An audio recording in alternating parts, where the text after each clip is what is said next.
one of the highly effective ways to win friends and influence people around us is to be emotionally intelligent. You know, emotional intelligence is one major attribute that everybody needs in this dispensation, in every area of our lives, in every sphere of life, to really influence people around us. That is why this morning, Bomobolade Oladipo and I will be having a discussion with Ifoma Ani. She is an emotional intelligence expert. And what we will be discussing is emotional intelligence in the workplace. Hello, Ifoma. Good morning. Good morning. How are you today? You're looking good. You guys are looking good as well. Thank you. All right, so what is emotional intelligence? Okay. Well, we have different meanings. We have different definitions. But in a layman's term, it's basically understanding and managing your emotions. Okay. And then with the understanding of your emotions, influence the behavior and the emotions of other people. How well are you able to communicate with people? How well are you able to understand yourself and then influence people around you with the understanding of your own emotions? That's basically what it is. So if emotional intelligence is understanding emotions of people and people around you and how to relate with them, so what are the characteristics? Because I know that they fall into different branches, and when you were talking about it, you said there are different sorts of it. So what are the characteristics of emotional intelligence? Okay, yeah. According to Daniel Goleman, he listed out 5 components of or characteristics of emotional intelligence. The first is self-awareness. All right. Just like the name goes, self-awareness. How you're able to understand yourself. Because for you to understand other people, you have to understand yourself, right? So self-awareness is understanding yourself. How do I feel? What does this feeling mean? And then how am I able to, relate with people depending on my feelings? Basically has to do with understanding my strengths, my weaknesses, my limitations, and then using those understanding to influence the people around me. Then the second one he brought out was self-regulation. Self-regulation, since you've understood your emotions, how do you control it? How do you manage it? How do you handle it? That's self-regulation. And then the third one is motivation. Okay. People who are emotionally intelligent are able to motivate themselves. They have this intrinsic motivation. They don't usually need people outside to motivate them because they are the ones sending out these feelings. They have to, be equipped in themselves. So there's this motivation that they have. Then we have empathy. People who are emotionally intelligent have high sense of empathy. And empathy is basically how you put yourself in other people's shoes. So when you're emotionally intelligent, it helps you put yourself in people's shoes. How this person is feeling. How do I react to this? What if this and this and that and that? So this is what emotional intelligence helps you do. And then we have social skills. Social skills is basically the way you interact with people around you. All right. When you come to a place, how do you connect with people? This is what emotional intelligence does. How do you connect with people around you? Because you've been able to understand yourself. How are you able to, to have this connection? When you come to a place, how are you able to, get into the minds of people? So these are the 5 characteristics that was brought out by Daniel Goleman. All right. So it has been established now that before you are able to be emotionally intelligent, the foundation is self-awareness. That is, you have to understand yourself first. Yes. Well, a lot of people know this, but then I feel some people do not know how to go about it. So are there practical steps on self-awareness? Are there practical steps on how to understand yourself? Well, we are all different. Okay. Different things work for different people. All right. And that is why it's you and yourself. It's you and yourself. What works for me? How do I go about it? Like, it's you and yourself. What would work for me? It's not the same thing that will work for you, right? So there's no basic step in becoming self-awareness, but it takes basically willingness, determination. I want to be self-aware. I want to be emotionally intelligent, and then you go all out for it. It's something that can be learned. Okay. It's something that can be learned. So just go all out, be determined, discipline yourself, and then. All right. Now, the topic for today says emotional intelligence in the workplace. And I want to ask first, all the 5 characteristics that you mentioned, does it apply to people that work, both the employer and the employee? Well, yes, because it is a basic. Once you're able to get this basis, then you're good to go. because when you come to the organization, they are all humans. They are all, So once you're able to have these basic things, it works for you everywhere. All right. It works in all aspects. Once you're able to hold on to these things, then you're good to go. Can you now? I need to know how you measure emotional intelligence at work, because I know that when you want to, people say EQ. Is it because I know EQ is emotional quotient. But is it the same way you measure emotional quotient? You measure emotional intelligence, and how do you know that somebody is emotionally intelligent? Okay, right. It's called emotional intelligence, or so just like the way you have IQ, which is intelligence quotient, then EQ, which is emotional quotient, and or in emotional intelligence, right? So when it comes to the workplace, there are two types of emotional intelligence that could exist, which is the vertical, that has to do with the bosses and the employees and employers, supervisors and subordinates, and then we have the horizontal, which is between colleagues. Okay, the vertical and the horizontal. Yes, all right. because the way you relate with your boss is different from the way you relate with your Colleagues. But the thing is, when it comes to the vertical, in most organizations where there are no emotional intelligence, it's really difficult, especially when it's coming from the boss. It's really difficult for you to carry the people working with you along. Okay. So you see when you have bosses who scream, who shout at every slightest thing, that is lack of emotional intelligence. So a boss that shouts and screams at an employee is not emotionally intelligent. No. Please go on. Because there are different ways of handling issues. They have you can discipline people in different ways. Okay. Right? So when you just imagine when someone shouts at you, how do you react? But when you're emotionally intelligent, like there's this way you go into people. There's this way you like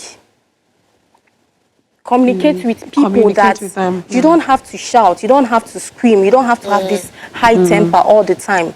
Okay. Because bosses, most times they feel that okay, they have the right to shout at you. They can shout at you because they are your boss. But have you kind of thought about the influence it has on your subordinates? Oh yeah. Right? Because when you're working with people and you feel that like you can do whatever it is you want, so most times when you need help, they won't be there for you. So it's very, very, very important that bosses would learn to be emotionally intelligent.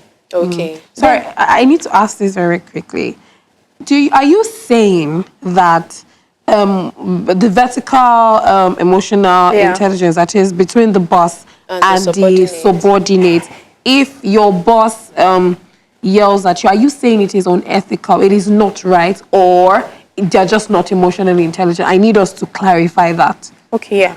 Like I said, some people feel that they can do whatever it is they like because they are. But the thing is, when you're emotionally intelligent, what it does is it helps you bring out the best in people around you. It helps you seek peace at everything. Like you always want your environment to be calm. You always want your environment to be peaceful because that is what you're in control of your emotions. Okay. Most times these bosses are going through things. All right. Right? So, but that doesn't mean that you should pour your aggression on people. Oh yeah. And that is where empathy comes in this situation. Empathy is, putting yourself in people's shoes. If you're the subordinate and you're able to understand that maybe my boss is going through something, then fine. You can probably cope with whatever it is he's doing, right? So, but when it's a normal thing, then it's not very cool. Yeah, it's not. Okay. Now, as an emotionally intelligent person, because I understand that all human beings kind of have a sort of elasticity point, a point where they get you and then they just turn back like, I can't take this anymore. Yeah. Does emotionally intelligent people also get to that point? You've been stomaching a lot of things for some time and then you've just been letting go of things. And because you're human, it will definitely get to a point where you can't take it anymore. Yeah. So when you eventually, just turn back and lash out, does that mean you're no longer emotionally intelligent? Okay. That's where self-regulation comes and how are you able to, it's normal for everybody to snap once in a while. But how are you able to control yourself? How are you able to bring yourself together? That's what matters. It's okay for anybody to snap. It's okay for you to get angry once in a while, but how are you able to handle it? People get angry and then you see them holding themselves back. You see them taking a deep breath. Those are ways you can, relieve yourself. But you don't have to scream. You don't have to shout, right? So you can get angry. You're human, yes, quite all right. But how are you able to manage yourself? That is where you know if this person is emotionally intelligent. How are you able to hold yourself back? How are you able to manage yourself? That is what matters. Okay, so we talked about vertical emotional intelligence, but we did not talk about the horizontal. Okay, so I part. said let's talk about the horizontal is between colleagues. Yes. So how you able to understand your colleagues? Just for instance, imagine colleagues fighting over a customer.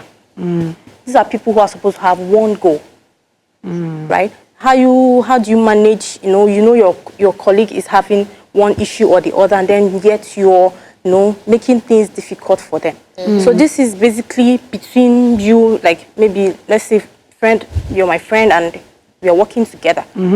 Because if you're emotionally intelligent, your workplace, you're supposed to have this peaceful.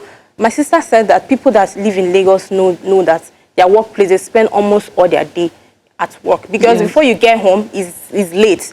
So if you're making your environment at the workplace toxic for you, how would you enjoy yourself? So what if some colleagues are not emotionally intelligent? Then what happens? And they have to cope with. You have to cope with each other. You have to work together. Yes. So what happens? Well, from the definition I gave you, it's understanding yourself and then influencing people. Okay. Right? When you understand yourself, when you are in control of your emotion, when you're emotionally intelligent, you'll be able to influence people. It's okay if this person is not emotionally intelligent. That's why most times you wonder, how does this person do this? Right? So it's most times everyone cannot be emotionally intelligent at the same time. So if you have a colleague who is not emotionally intelligent, it is left to you.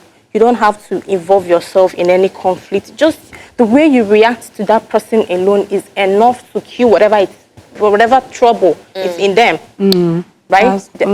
Some people are used to getting on people's nerves. Well, once you're emotionally intelligent, you know how to handle yourself around people. Knowing how to handle yourself is very important. It is very important. Okay. So, finally, what are the practical steps to being emotionally intelligent? Everybody wants to be emotionally intelligent. We preach it all the time. But then, how do I go about it? How do I want to attain that level of living where nothing people do or nothing people say gets to me, you understand? So, how do I do it?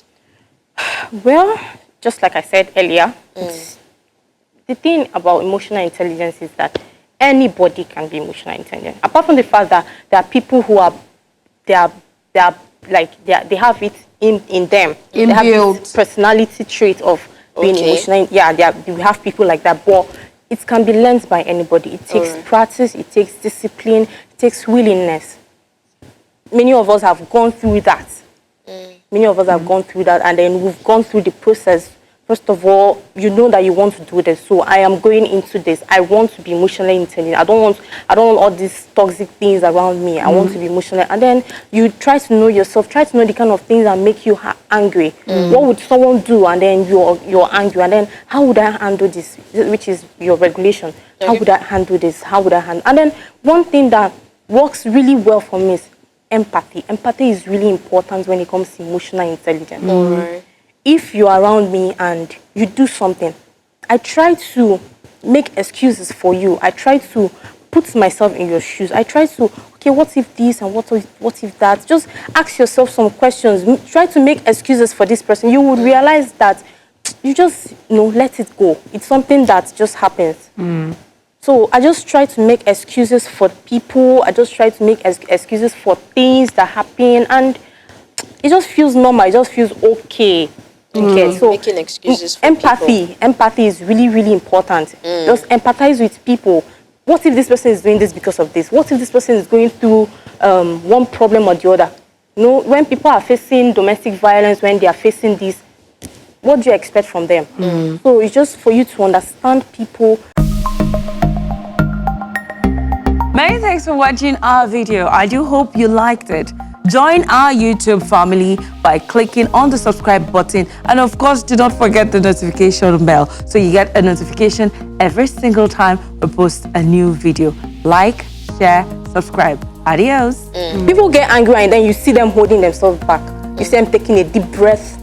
Those are ways you can, relieve yourself. But you don't have to scream, you don't have to shout.